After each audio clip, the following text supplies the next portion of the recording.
Hey video friends, do you ever bring something new home and then you stand there kind of in front of your closet going, what do I do with it? Well, I have an answer for you today. I'm going to share with you how I integrated some items that I bought for fall winter into my wardrobe, and I'll tell you, I'll give you a hint. It has to do with last week's topic, beauty bundles. I'm so excited because, like I said last week, I love a good beauty bundle. Thank you if you are back. If this is your first time here, welcome. I am Liz Cleva from closetplayimage, where we are all about bright ideas for your style and your wardrobe and getting the most out of the wardrobe you already own. I mean, I know you're going to be buying new things because this is what we need to do. Like, some things need to be replaced. Sometimes you just have a craving flung upon you. Sometimes you have an event and you need something new because nothing you have is appropriate, right? So let's talk about that today. So I bought 5 new pieces for my fall winter wardrobe. That is kind of part of my French fry shopping plan. If you want to know more about that, I'll link something down below. I don't remember whether it's a video or a blog post, but basically that means I buy 5 new things for each shopping season. And one shopping season is fall winter and one is spring summer. So that's 10 new fashion pieces a year. For me, that helps keep me from buying too much stuff because I, like many people, can just go, ooh, shiny sparkly squirrel, I want that, I want that, I want that, I want that. So it helps me be more mindful and more intentional with my purchasing. You may say, well, I don't buy 10 new things a year, whatever.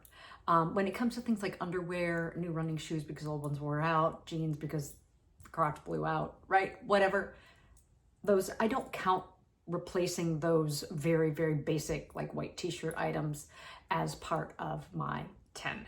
Sometimes I will, if they're like a super indulgent purchase, I will include them. So anyway, I don't know why I went off on that tangent. Apologies. Let's get to the styling. So the 5 pieces I bought, I'll link the video about that below.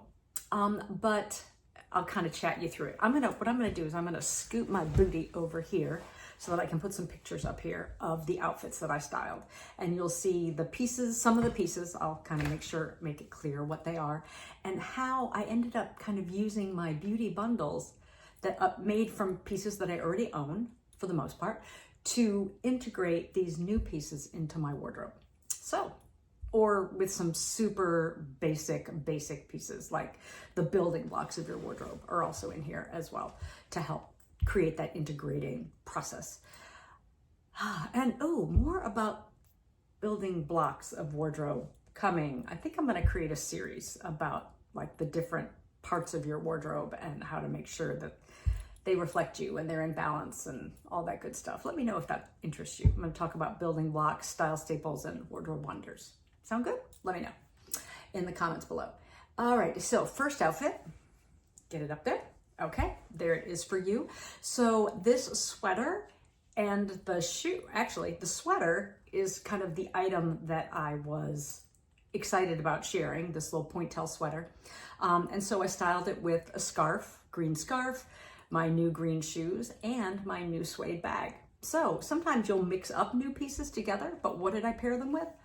The boring old Levi's 501s, like my day-to-day basic that I wear on the regular, hashtag on repeat, and a pair of hoop earrings to wear with this. Now, why don't I have bracelets? Gonna tell you, these pointe-tail sweaters, the very airy knit lace, anytime you're wearing something lacy, I am really, really hesitant to wear a bracelet unless it is a bangle with absolutely no closure, like a completely round bangle that just slides over your wrist that does not have a closure, because I find that everything will catch on these. And if I reach across myself, I will snag that sweater and pull it. So yeah, no, it's going to be hoops and a scarf, and that's pretty much, maybe some necklaces. I'll wear necklaces as well. Because if something catches in the back inside the collar, it's not really a big deal, but it's those catches at the waist or whatever, because it's so easy to do that. So yeah, I will not wear a watch, and I will be very, very careful about the bracelets that I choose. So just a thought, just style hint. There you go. It's not necessarily a tip, just a hint, warning. If you want to keep it nice, it's a thought. All right, so yeah, there we go. And so actually, that's funny. So there's actually 3 new pieces here, which isn't sort of how it rolled. But you can see that I've got two pieces of my green bundle. I've got the scarf and the shoes. Now, I could have worn my green bag with it, but I wasn't feeling it. I was just feeling more like the navy suede hobo. I didn't want anything quite as big. That green bag is very, very large. So I wanted something a little bit smaller. And this is still pretty large on the scale of purses, but definitely smaller than the green. All right, let's move on. What's the next one? So I have to kind of peek over here to see what I'm looking at. Okay, so here's another way to style that pointelle sweater. And this time it is with all old pieces. So this is part of my black and gold bundle. And again, the bracelets that you see here are they are stretch elastic beaded bracelets. There's no closures. There's nothing metal that could catch on that sweater. Paired it with a couple of my black and gold necklaces, the lizard / snake print booties, and my hematite hoops. Right, so a little bit rock and rolly with the booties and the chain for the bag and the black jeans versus the blue, but yeah. Still very feminine because of the pointelle detailing on the sweater, and the fringy necklace, also very feminine. So a little bit of a balance there between the feminine and a little bit more of the edgy. So yeah, there we go. Oh, and there's a ring there. Sorry, I forgot about the ring. A very blingy ring, but no edges, no points. You know how normally, for example, like an engagement ring has the points. I find those will catch on a sweater too. So I probably wouldn't wear my engagement ring if I was wearing that sweater, because I am really good at ruining my clothes. Don't know about you. All right, let's go into a third outfit. Third outfit is the green dress that I bought, the green polka dot dress, and just paired it with some boots, some black jewelry. And so I've grabbed from my black and gold bundle again for this, and it's kind of hard to see on the dress. I get it. So I'm going to show you here just in a second the pieces themselves. But to make this kind of sweet dress, give it just a little bit more of an edge, the black boots, the leather bracelets, leather wrap bracelets, 3 black and gold necklaces, and the hematite hoops. And you can see up here, there we go, the jewelry that I chose for this dress. Yeah, there we go. So yeah, there's that feather / leafy necklace that I love for fall. Yeah, there you go. So yeah, I'm looking forward to wearing this one. It just needs to get a little cooler, and I'll be able to wear the boots and push up the sleeves, and I'm very excited about this combination. All right, let's see what comes next. Here's the green dress again. There you go. And this time I grabbed from my leopard print bundle. So I went with the leopard flats, right? Some brown and tortoiseshell, etc. bracelets, tortoiseshell earrings, my leopard belt, my narrow one, and I put that on there. And yes, just because the dress doesn't have a belt doesn't mean you can't belt it, right? So, oh, and if you're looking for more belting tips, and this is your first or second time here, you didn't catch that belting video, linking it below. I did a video all about belting because belts are hot this season. So yeah, is there anything new here? Nope, not a new thing except for the dress. So grabbing my bundle, using it to accessorize a new piece in my wardrobe and create that integration so that I don't feel like I'm that first day of school feeling from when you're a kid and everything you're putting on is new and it feels weird, right? So there we go. So there you go. I'm just avoiding it. And then yeah, kind of a nude tan bag to throw everything in. I could see wearing this to church too. And this one doesn't require cooler weather for boots. So this one might just be coming up as a matter of fact for this coming Sunday. Alrighty. Now, this is just a little grouping that I want to share because these 2 of them are new additions to my wardrobe. They are not necessarily a bundle each of them could belong to a different bundle, I guess is how I would explain it. So the shoes, let me put it up here. The shoes belong to the leopard bundle, right? And the necklace, I guess, could belong to the green bundle because it is predominantly green, right? And the blue suede bag doesn't really belong to any of the bundles that I've created, but it is neutral, right? We've got the neutral, but I love these three pieces together. And so these are almost their own little bundle within a, they're just like a trio. I could just call them a trio, a happy trio that I would be really excited to wear together, the three of them, because we've got the brown that ties in with the brown on the bag, even though the black on the shoes isn't the blue of the bag. It's really okay. Just a reminder, most men are wearing black shoes with their navy suits, so you don't have to worry about that black and navy thing, right? And then the necklace, and it's a little hard to see here, but it does have some kind of amber beads in it as well, along with some navy blue beads. So it all kind of ties together too. So I'm super excited about just like on a brain dead day, grabbing these three pieces and throwing them on with the most basic of outfits. Maybe that's jeans and a navy top, right? So a column of blue, maybe that's with jeans and a white top. And it's gonna make any outfit I put on look pulled together. There you go.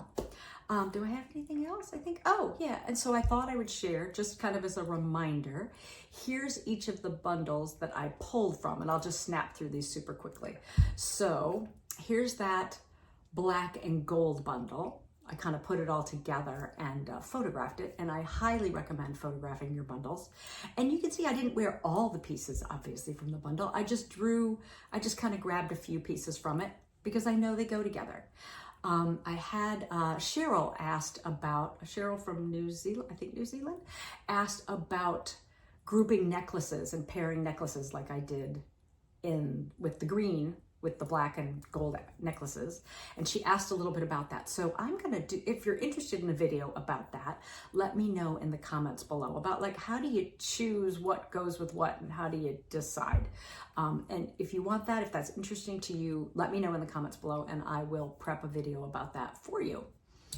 Yeah, so super excited. That's the black and gold, and I've been pulling from this day after day. This one seems to be the one I'm gravitating toward most right at the moment. Maybe it's just a feeling for the week. I have no idea. I go in cycles like that. You know, it's like that, human.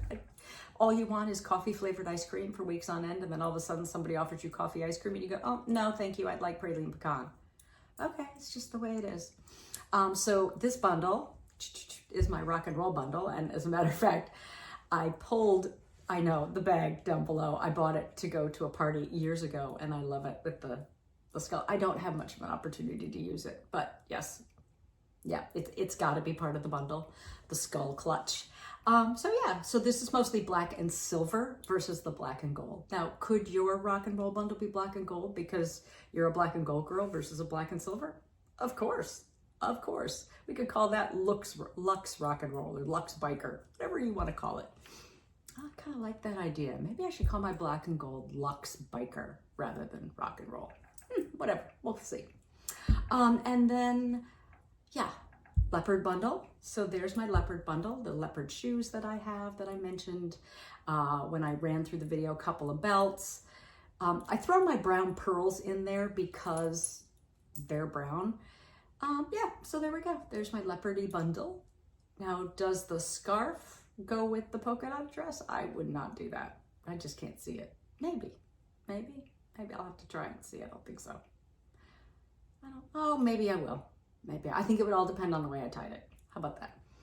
All right, and last but not least, that green bundle that I mentioned, and here I did throw the necklace in with the green bundle because it is predominantly in greens. So yeah, a couple of green shoes, that big green bag that I have, the big green kind of bucket tote, and a green scarf. Now, do I have other green scarves? Yes, but most of them are much more Kelly green / emerald green. This has a little bit more of a mossy vibe to it, a little bit warmer.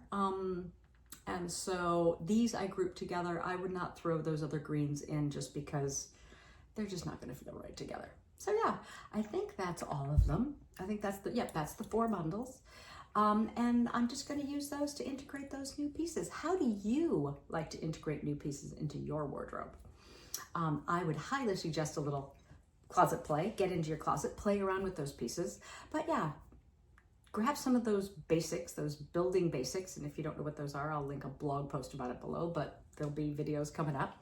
Grab some of those building basics, the things that you wear day in and day out, and use those to help integrate those new pieces into your wardrobe so that you don't end up with that, I'm all stiff in my new clothes feeling that you'd have like on the first day of school when you're in grammar school. So yeah, a grade school. Elementary school, what do you call it where you live? What do you call it where you live? Because I remember grammar school when we lived in the UK was a very different thing, but we call elementary school often is called grammar school. So anyway, what do you call those lower levels of elementary school where you live? Like, kindergarten through like 6, 7, 8, up to there. What do you call that? What do you call that where you live? Let me know in the comments below. Stay safe and sound, sane and stylish, and thank you for spending a little bit of time with me today, because your time is precious and any of it you spend with me is a gift. Do the thing, like, subscribe. It makes the algorithms happy, and we always just like it when the algorithms are happy. And stay tuned, because it's going to pop you up another video that it thinks you might be interested in, because algorithms, they know us sometimes better than we know ourselves. It's a little scary. So yeah. See what they have to say. Bye. See you next week.